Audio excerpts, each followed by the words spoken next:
একদল যে ধরনের সন্ত্রাসী কর্মকাণ্ড যা চর্চা করা শুরু করেছে, আমরা এখান থেকে আভাস পাই যে তারা যদি ক্ষমতায় যায় তাহলে তারা কতটা ভয়ঙ্কর হয়ে উঠতে পারে।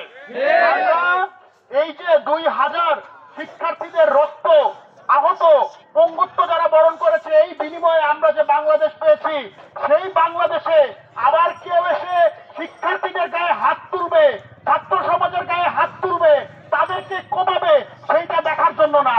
আমরা স্পষ্ট করে বলে দিতে চাই, পৃথিবীর অন্যতম শক্তিশালী স্বৈরশাসক শেখ হাসিনাকে মাত্র 36 দিনে আমরা বিদায় করেছি।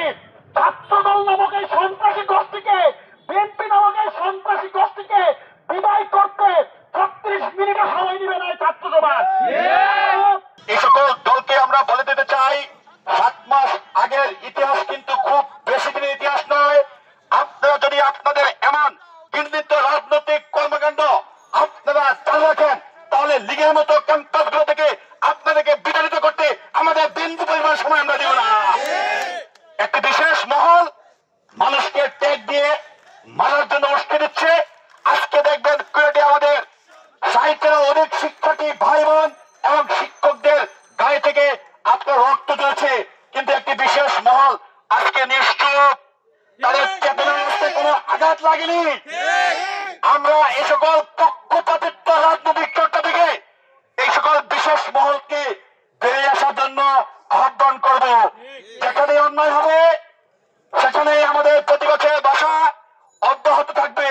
সংগ্রামী ভাই বোনেরা, আপনারা জানেন জাহাঙ্গীরনগর বিশ্ববিদ্যালয়ের শিক্ষার্থীরা কখনোই অতীতে কোনো অন্যায়কে মাথা পেতে নেয়নি।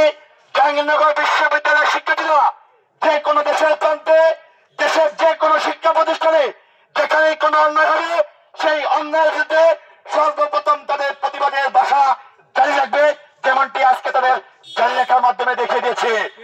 আমরা আরো বলে দিতে চাই, আজ যদি দেশের কোন একটি শিক্ষা প্রতিষ্ঠানে, দেশের কোন একটি ক্যাম্পাসে ছাত্রদল কর্তৃক আমাদের সাধারণ শিক্ষার্থীরা লাঞ্ছিত হয়, ছাত্রদল কর্তৃক আমার কোন ভাইয়ের, আমার কোন বোনের এবং আমাদের কোন শিক্ষকের এক বিন্দু রক্ত চলে, তার পরিণাম লীগের চেয়েও ভয়ানক ভাবে আপনাদেরকে আমরা ফেরত দেব।